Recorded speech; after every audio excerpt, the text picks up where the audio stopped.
What's going on, guys? Evercade here, and today I want to talk about Atari and Evercade and whether or not we could see more Atari stuff on Evercade. Now, for those who don't know, a while back I made a video addressing this topic, and I basically said in that video, that I think Atari would probably continue working with Blaze, but obviously recently Atari's been going on sort of a buying spree, buying a bunch of assets, a bunch of game libraries, and now I feel like it's the time for Blaze to make a new deal with Atari for new games on the system. Now, why? Because, well, Atari's now acquired stuff like Bubsy the Bobcat. They've obviously acquired Night Dive Studios, which includes stuff like System Shock. They've also acquired a certain electronic catalog, which includes games like Berserk and Frenzy.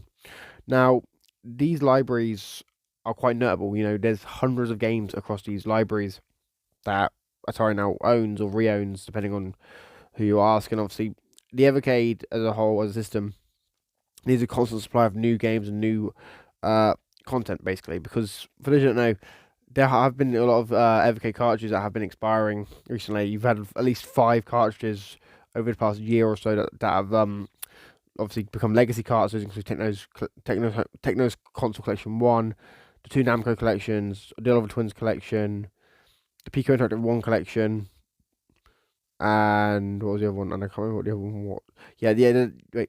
They're the ones they're the ones that I remember, at least. I don't know if there was more or less, but they're the ones I at least remember were the ones that have expired. Now, whether or not this would ever happen and Atari would want to play ball with Evercade is another story, but I do feel like Atari probably would be willing to take a license fee for any game in their catalogue that could run on Evercade that isn't already on Evercade. Because for those who don't know, Atari currently has 5 collections on Evercade.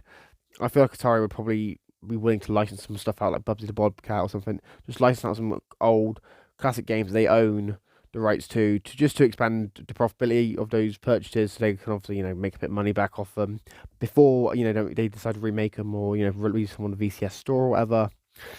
Yeah, to me it just kind of makes too much sense for Atari to make a deal with Blaze to extend their licensing deals for more cartridges as well. Especially as obviously Blaze is trying to make the Evercade more powerful. We've obviously seen the EXP and the VCS are more powerful. When I said VS are more powerful than the original handheld. So I could see Atari potentially sharing their Jaguar emulator with Blaze as well. It's a mixed bag. I don't know what's going to happen. I don't know anything about. I don't have any contacts with Blaze Entertainment. I'm not part of Blaze Entertainment team, but I do have a few shares in Atari, so I do understand the business side of it and the fact that Atari needs to make money off these old games, and licensing some of them to Evercade could be a way to start making some of that money back, especially as obviously they've acquired these IPs and these games, and they've only really re-released Berserk on the VCS so far, so it kind of feels like this could be like a future thing that Atari would want to invest in, focusing on bringing some of their other games to Evercade, choose licenses and whatnot. So I don't know if they'll do that or not, but we can dream. Anyway, guys, let me know your thoughts about this in the comments down below. If you're new here, make sure you subscribe, like, share, comment, turn on notifications. Let me know your thoughts about this topic down in the description. I've been Evercade and I'm signing out. Peace.